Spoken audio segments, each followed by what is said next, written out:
Welcome student. Now today I am starting your maths class from the NCERT book. I given to you exercise number 1.3 in the homework. Question number 1 and question number 2 very easy question ये आपने कर लिए है. Question number 3 में कुछ student को doubt लग रही है, जिनके हो गए वो इसकी सॉल्यूशन में करा रहा हूँ. उसे ध्यान से देखेंगे किस तरह से सर ने इसमें बताया है रीजन, और उस पर आपको ध्यान से देखना है. तो क्वेश्चन नंबर 3 जिनका हो चुका है वो भी चेक कर लेंगे एक बार आप. You can see the question from the NCERT book. Question is, एक सेट गिवन है आपको ए सेट,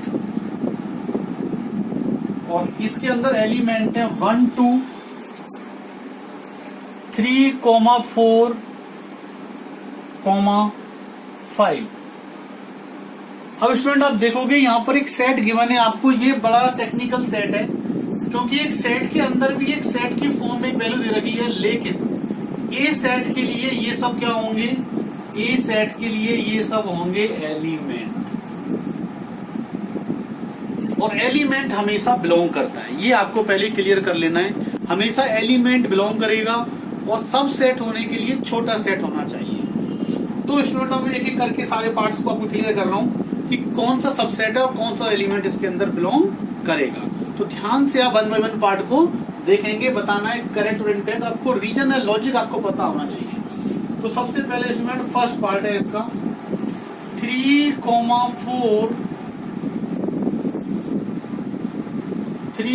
4 सबसेट है ए का. तो स्टूडेंट आप देख सकते हो, आप वीडियो पॉज करके सोचो कि ये सबसेट होगा या नहीं होगा. तो ये सबसेट नहीं होगा, फॉल्स. सबसे पहले तो इसका आंसर है फॉल्स, क्योंकि अभी मैंने बताया है कि 3 4 यहां पर एक एलिमेंट की फॉर्म में दे रखा है.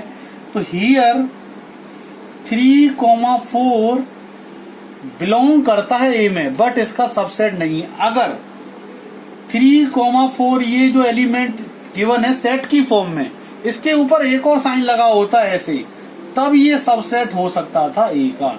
ये लाइन ट्रू होती सबसेट के लिए, ये अभी इस सेट के लिए इसका बिलोंग करेगा. तो ये इसका रीजन है और ये स्टेटमेंट आपका फर्स्ट आपका फॉल्स है. इस तरह से मैं 1 बाय 1 ऑल पार्ट्स को आपको क्लियर कर रहा हूं. आप ध्यान से सारी चीजें वीडियो पॉज करके अपनी नोटबुक पर लिखते जाएंगे. बहुत ही इंपॉर्टेंट चीज है ये क्वेश्चन नंबर 3. अब इसके बाद में नेक्स्ट पार्ट आता है आपका सेकंड पार्ट. तो सेकंड पार्ट है आपका 3 4 बिलोंग्स टू ए. बिल्कुल ट्रू स्टेटमेंट, क्योंकि ये जो पूरा था ये एज ए एलिमेंट है ए सेट के लिए, तो ये ट्रू होगा. काफी स्टूडेंट काफी आगे चल रहे हैं, बट वो ये समझे कि आगे चलेंगे तो उन्हें पीछे की सारी चीजें क्लियर हो गई हैं. फिर भी एक बार देख लें, जो बच्चे आगे चल रहे हैं, कुछ स्टूडेंट ने कर लिया है चैप्टर 1, तो मैं उनको ये कहना चाह रहा हूँ कि वो इसको अच्छे से कंसेप्ट को समझें कि आपने क्या क्लियर किया है. इसके बाद थर्ड पार्ट है आपका 3 4. अब देखो इसी को इन्होंने बार बार क्लियर किया है, फिर इसके ऊपर एक सेट का साइन बना दिया. सबसेट है ये, तो ये मैं यहाँ पे लिख चुका हूँ पहले. सबसेट है ए का, तो यानी कि ये आपका हो गया ट्रू. यानी कि फर्स्ट पार्ट से ही आपको मैंने तीनों पार्ट क्लियर कर दिए हैं इसके. तो ये तीनों आपके बिल्कुल इजी थे, क्लियर हो गए. अब आते हैं स्टूडेंट फोर्थ पार्ट की तरफ. तो फोर्थ पार्ट है इसका 1 बिलोंग्स टू ए. तो खुद सोचो, वीडियो पॉज करके मैंने बताया था एलिमेंट हमेशा बिलोंग करता है, जो कि सबसेट तभी होगा जब उसमें सेट का साइन होगा. यहाँ पे कोई साइन नहीं है, बिलोंग का साइन लगा हुआ है, तो बिल्कुल ट्रू स्टेटमेंट. यानी कि फॉल्स को मैं इनकरेक्ट को मैं फॉल्स लिख रहा हूँ, और जो ट्रू है उसको करेक्ट को मैं ट्रू लिख रहा हूँ यहाँ पर. तो आपको चारों पार्ट क्लियर हो चुके हैं. अब चलते हैं स्टूडेंट आगे. फिफ्थ पार्ट में इन्होंने बोला है कि 1 सबसेट है ए का. तो सबसेट का साइन देख लो, इस तरह से यू होता है, ये इस तरह से 1 सबसेट है ए का. तो सबसे पहले तो यही पता चल रहा है कि इस पर सेट का साइन नहीं लगा हो, सबसेट कैसे हो जाएगा. जब तक सेट का साइन नहीं होगा तो छोटा सेट कैसे होगा. तो क्या हो गया स्टूडेंट, फॉल्स स्टेटमेंट. अब इसके बाद में आते हैं 6 पार्ट. 1 बाय 1 पार्ट को देख रहे हैं हम यहाँ पे. तो 6 पार्ट है आपका 1 2 5 सबसेट है ए का. अब हम यहाँ पे देखते हैं स्टूडेंट, तीनों एलिमेंट क्लियरली यहाँ पर हैं. 1 भी है, 2 भी है और 5 भी है, और वो भी एक सेट के अंदर है. तो ये एक सेट होगा ए का, बिल्कुल ट्रू. क्योंकि अगर मैं इसका पावर सेट बनाऊंगा, इस ए का पावर बनाऊंगा, तो उसके अंदर ये वाला भी सेट आएगा. तो ये बिल्कुल ट्रू स्टेटमेंट है और ये इसका सबसेट होगा। सेट का साइन भी है, तीनों एलिमेंट भी इसके अंदर आ जाते हैं। अब हम देखते हैं सेवंथ पार्ट। सेवंथ पार्ट है स्टूडेंट आपका 1,2,5 और बिलोंग्स टू ए। तो बस आपको क्लियर दिखाई दे गया, बिलोंग्स का साइन लगा हुआ है और सेट भी लगा रखा है, जबकि बिलोंग्स करेगा एलिमेंट, तो इसका मतलब क्लियरली फॉल्स हो गया। अब इसके बाद में आ जाते हैं एट्थ पार्ट।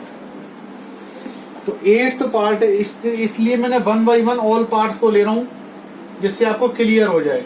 1 2 3 सबसेट है ए का। अब देखो इसमें 1 और 2 तो सही था, लेकिन जैसे ही इसने 3 लिख दिया, लेकिन 3 तो 4 के साथ में एक सेट बना हुआ है जो कि इसके लिए एक एलिमेंट के रूप में वर्क कर रहा है। ये 3 नहीं होता इसके अंदर तो सबसेट हो सकता था, लेकिन ये 3 पे एंट्री होने से क्लियरली हो गया स्टूडेंट फॉल्स। ये बिल्कुल भी इसका सबसेट नहीं हो सकता है। अब इसके बाद में 9th पार्ट, आपको सिर्फ ट्रू फॉल्स तो पता होना चाहिए, मेन बात है उसका रीजन पता होना चाहिए कि लॉजिक क्या है उसके पीछे ट्रू या फॉल्स होने के लिए। तो 9th में है 5 यानी कि एम्प्टी सेट बिलोंग्स टू ए। तो मैंने आपको बताया था कि empty set is always subset of all sets, तो क्लियरली आपका फॉल्स हो गया, बिलोंग्स का साइन लगाया हुआ है, जबकि यहाँ पे सबसेट का साइन आना चाहिए था। और लास्ट है इसका 10th पार्ट। 10th पार्ट है इसका 5 सबसेट है ए का, और 5 सबसेट है ए का ट्रू होता है। यू नो वेरी वेल कि हर एम्प्टी सेट सबका सबसेट तो होता ही होता है। अब है ये लास्ट पार्ट 11th पार्ट, और 11th पार्ट है आपका 5 के ऊपर उन्होंने साइन बना रखा है और ये सबसेट है ए का। तो सबसे पहली बात तो ये है कि 5 के ऊपर साइन बनाने की जरूरत नहीं थी, क्योंकि 5 अपने आप में होता ही खाली सेट है।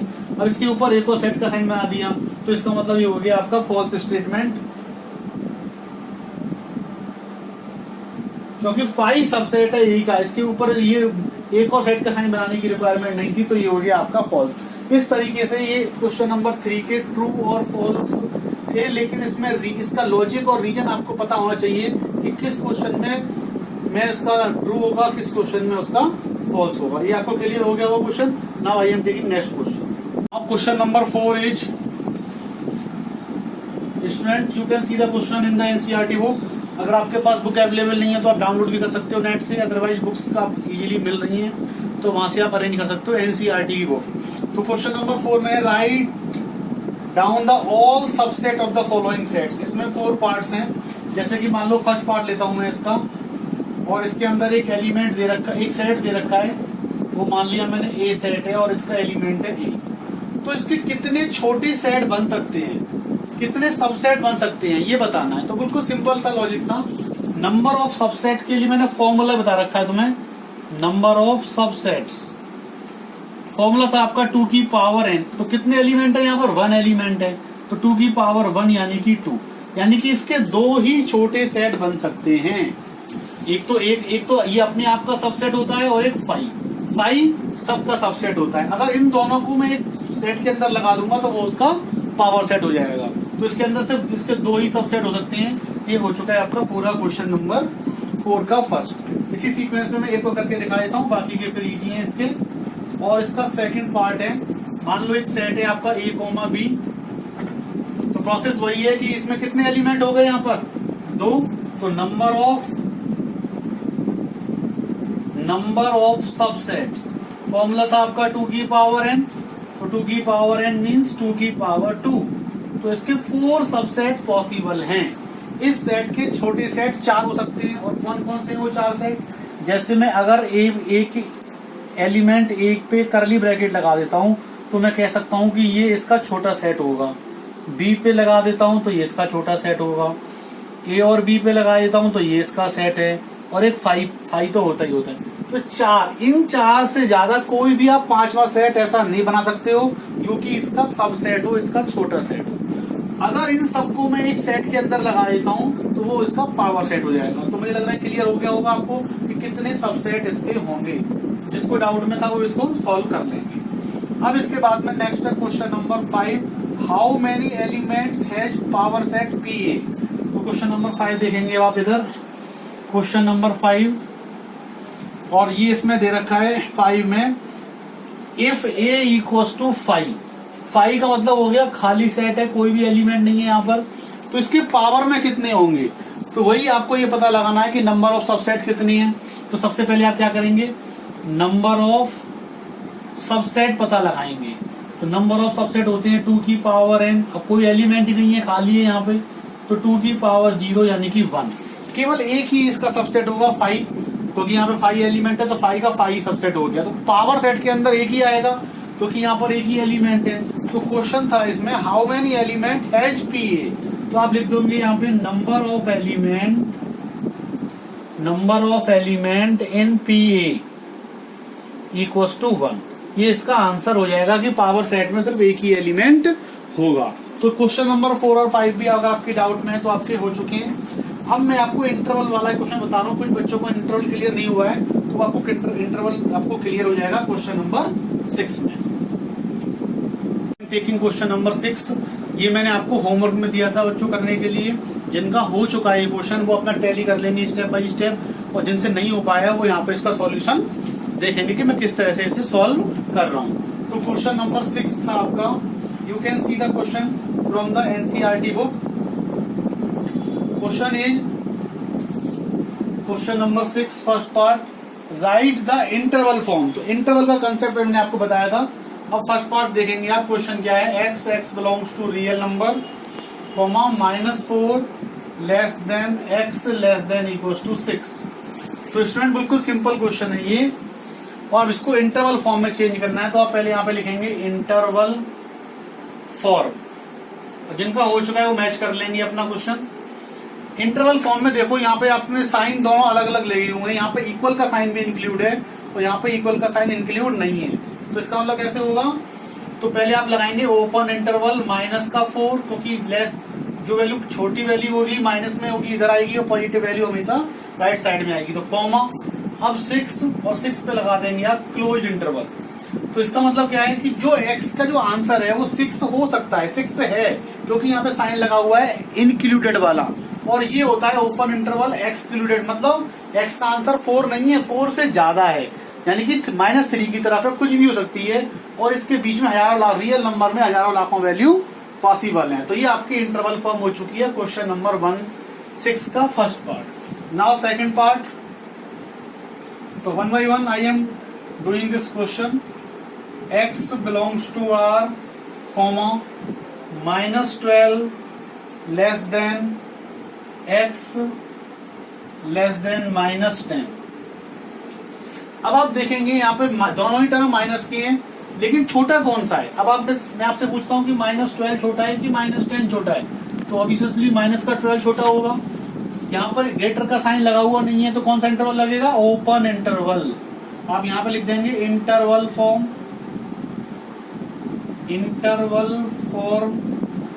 और स्टूडेंट आप यहाँ पे लिखेंगे पहले -12 कॉमा -10, दोनों पर ओपन इंटरवल। ये है आपका ओपन इंटरवल यानी कि एक्सक्लूडेड, मैंने बताया था आपको पहले ही, एक्सक्लूडेड यानी कि आंसर -12 और -10 नहीं है, उसके बीच में है, ओपन इंटरवल लगा हुआ है। तो ये दोनों आपको इंटरवल फॉर्म क्लियर हो रही है, और बाकी मैं और कराऊंगा इसके क्वेश्चंस। अब नेक्स्ट है थर्ड पार्ट।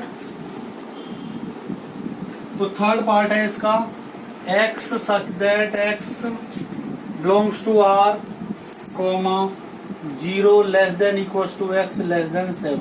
आप वीडियो पॉज करके अपनी नोटबुक में नोट डाउन भी करते जाएंगे इसको।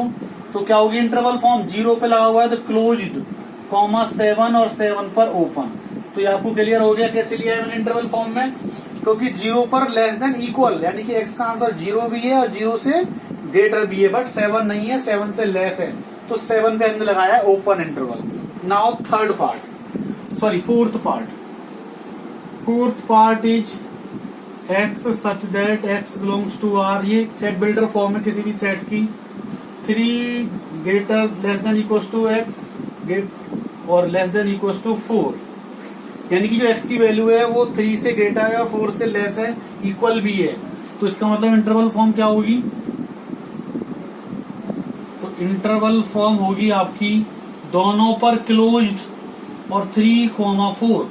इसका मतलब है कि आंसर 3 भी है इंक्लूडेड और आंसर 4 भी है। और ये जो इंटरवल मैंने यूज किया है ये कौन सा इंटरवल है स्टूडेंट? Closed interval. और इसके बीच में 3 और 4 के बीच में 50 करोड़ वैल्यू हो सकती है, क्योंकि रियल नंबर में कितनी भी वैल्यू हो सकती है इसके बीच में। तो 3 और 4 दोनों आंसर है, इसके बीच में जितनी भी वैल्यू आ रही है एक्स की वो ये हमारा आंसर कंसीडर होंगी। बट ये लिखने का एक तरीका होता है इंटरवल फॉर्म रियल नंबर्स को लिखने का। अब जैसे कि मान लो इसमें नहीं दिया है, कोई इन्फिनिटी वाला क्वेश्चन आता है, कैसे लिखेंगे? जैसे सपोज मैं एग्जांपल लेता हूं आपके लिए, x की वैल्यू लेस है -10 से, तो आप बताइए कैसे लिखेंगे अब इसको? x less than -10। तो देखो जब हमारा नंबर लाइन होती है वो 0 पॉजिटिव नंबर चलते हैं इधर और नेगेटिव नंबर चलते हैं आपके इधर। मान लो यहाँ पर है -10 और चलता जा रहा है इधर -इंफिनिटी तक, और ये है +इंफिनिटी। तो ये कह रहा है कि -10 से भी लेस, यानी कि इस तरफ चलना है हमें। किधर चलना है? इधर। और इसको लिखने का तरीका क्या होगा? हमेशा पहले आएगा -इंफिनिटी कॉमा, अब कहां तक? 10, तो -10। इन +इंफिनिटी और -इंफिनिटी पर हमेशा ओपन का साइन आता है, और इस पर भी ओपन, क्योंकि यहाँ पर इक्वल का साइन नहीं है। तो इस तरह से इसकी इंटरवल फॉर्म हो जाएगी -इंफिनिटी से -10। तो ये इंटरवल फॉर्म को आप क्लियर कर लो अच्छे से, जिससे कि आपको आगे 6 चैप्टर भी इसी पर बेस्ड है, जिससे आपको कोई प्रॉब्लम ना आए। तो क्वेश्चन नंबर 6 के चारों पार्ट मैंने आपको अच्छे से क्लियर कर लिए हैं, जिनके हो गए वो भी आप चेक कर सकते हो यहाँ से। Okay, I am taking question number 7। तो क्वेश्चन नंबर 7 इज एक्सरसाइज चल रही है आपकी 1.3 और फर्स्ट पार्ट। तो स्टूडेंट इसमें बिल्कुल अपोजिट है, इंटरवल फॉर्म में आपको पहले से क्वेश्चन गिवन है और सेट बिल्डर फॉर्म में कन्वर्ट करना है। तो किस तरह से आप करेंगे देखो ध्यान से। -3, 0। तो सबसे पहले आपको आइडेंटिफाई करना है कि कौन सा इंटरवल यहाँ पर लगा हुआ है। तो इंटरवल लगा हुआ है आपका कौन सा? ओपन इंटरवल लगा हुआ है। तो आप सेट बिल्डर में कैसे लिखेंगे इसको? x सच दैट, ये तो फिक्स आएगा ही आएगा, x belongs to r, comma. अब आपको दोनों को लिखना है, तो -3 less than x less than 0 और यहाँ पे करली ब्रैकेट क्लोज। ये इसकी सेट बिल्डर फॉर्म होगी, यानी कि x की वैल्यू -3 भी नहीं है 0 भी नहीं है, दोनों के बीच में है। तो माइनस को आगे की तरफ लिखेंगे और पॉजिटिव वैल्यू जो होगी उसको पीछे की तरफ लिखेंगे। तो ये आपकी सेट बिल्डर फॉर्म हो चुकी है। जिसने नहीं लिखी है या शॉर्ट में किया है कॉपी में, वो उसको ढंग से करेगा और इस तरीके से प्रॉपर हर क्वेश्चन को आपकी नोटबुक पर होना चाहिए। और सेकंड पार्ट है आपका 6,12 और इसमें इंटरवल लगाए हुए हैं इन्होंने दोनों तरफ क्लोज्ड, ये भी क्लोज्ड है ये भी क्लोज्ड है। तो ये आपका हो गया क्लोज्ड इंटरवल। तो इसमें कैसे करेंगे आप? सेम प्रोसेस है, curly bracket x such that x belongs to r, comma. अब देखो दोनों पर क्लोज लगा हुआ दोनों तरफ, तो आप 6 से शुरू करेंगे, लेस वैल्यू इधर होगी, equals to x less than equals to 12। तो ये आपका हो गया सेट बिल्डर फॉर्म। इसी तरीके से आप कर सकते हैं इसका थर्ड पार्ट, और इसी सीक्वेंस में वो भी क्वेश्चन है 6 और कॉमा 12। अब देखने में इसके जैसा लग रहा है, लेकिन यहाँ पर इंटरवल लगाया हुआ है ओपन। तो स्टूडेंट कैसे बनाएंगे आप? x such that x belongs to r, 6 less than x less than equals to 12। तो आप लिखने का तरीका देख लो, इसमें किस तरह से लिखा है मैंने। यहाँ पर इक्वल का साइन लगाया, ओपन इंटरवल लगाया हुआ है, और जहाँ पे क्लोज इंटरवल होगा यहाँ पर लेस देन इक्वल का साइन 100% होगा ही होगा। तो ये इंटरवल फॉर्म है और ये इसकी सेट बिल्डर फॉर्म है। अब इसका लास्ट पार्ट बचा हुआ है, ये भी मैं कर दे रहा हूँ, बाकी के सभी अपने फेयर नोटबुक पर नोट डाउन कर लेंगे। -23, 5 और 5 पर ओपन लगा हुआ है। तो स्टूडेंट इसको कैसे लिखेंगे हम? यहाँ पे क्लोज इंटरवल है और यहाँ पे ओपन इंटरवल है, तो सेट बिल्डर फॉर्म इसको बोलते हैं। स्टोरी की फॉर्म, यानी कुछ ना कुछ कहानी की फॉर्म में लिखा जाता है। तो curly bracket x such that x belongs to r, ये तो फिक्स है, कॉमा। अब -23 less than x less than equals to 5। यहाँ पर साइन कौन सा था? इंटरवल कौन सा था? क्लोज, तो इक्वल का साइन भी लगाना पड़ेगा। और ये कंप्लीटली आपका हो चुका है फिनिश। आप देख लीजिए, यहाँ पर मैंने इक्वल का साइन नहीं लगाया है, ओपन इंटरवल है। क्लोज इंटरवल होगा तो हमेशा साइन ये वाले आएंगे, ये फिक्स कर लो क्लोज्ड के लिए। और ये जो साइन है क्लोज्ड के लिए ये वाला हो गया, और लेस देन और ग्रेटर देन का मतलब ओपन है ये, तो इसके लिए हमेशा ये वाला ब्रैकेट आएगा। तो ये फिक्स है, बहुत ही आसान था। इसके आगे भी यूज आएगा, इसलिए मैं बहुत ज्यादा फोकस दे रहा हूँ इस चीज पर, क्योंकि आगे आपको प्रॉब्लम ना आए। अगर फर्स्ट चैप्टर में क्लियर हो जाएगा तो आगे चैप्टर में आपको ज्यादा प्रॉब्लम नहीं आएगी। तो ये आपको हो चुका है क्वेश्चन नंबर 6।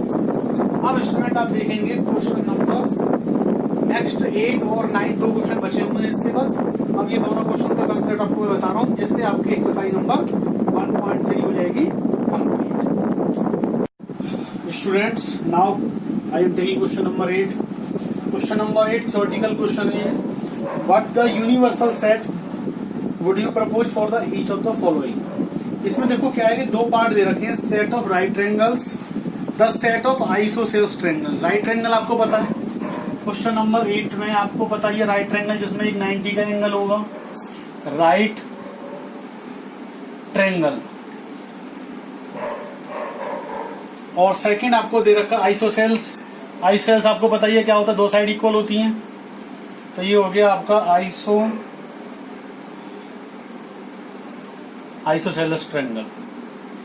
अब आपको एक ऐसा बताना है यूनिवर्सल सेट, यानी कि बड़ा सेट बताना है जिसके अंदर राइट ट्रायंगल ही बनता हो, आइसोसेल्स भी बनता हो, स्केलिन भी हो, कोई भी ट्रायंगल हो उसके अंदर आता हो। तो अब यूनिवर्सल सेट का मैंने आपको नोटेशन बताया था, दोबारा देख लो ध्यान से। यूनिवर्सल सेट ऐसे यू बना करके इस तरफ और इस तरफ बनाएंगे, जिससे आपको नोटेशन में प्रॉब्लम नहीं आएगी फिर आगे।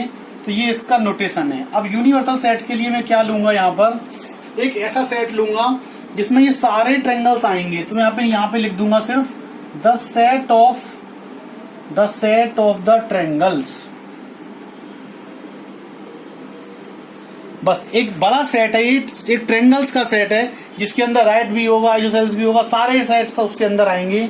तो यूनिवर्सल सेट का मतलब एक सेट ऑफ ट्रायंगल्स होंगे जिसके अंदर ये सब होंगे, और भी सेट्स हो सकते हैं, और भी ट्रायंगल हो सकते हैं। तो बस आपको आंसर में ये लिखना है द सेट ऑफ ट्रायंगल्स, इसी के अंदर ये सारे आ जाएंगे। तो ये क्वेश्चन नंबर 8 का आंसर हो गया, जो कि आपको इस तरह से आपको लिखना है। अब स्टूडेंट लास्ट क्वेश्चन है, बहुत ही इंपॉर्टेंट क्वेश्चन, क्वेश्चन नंबर 9।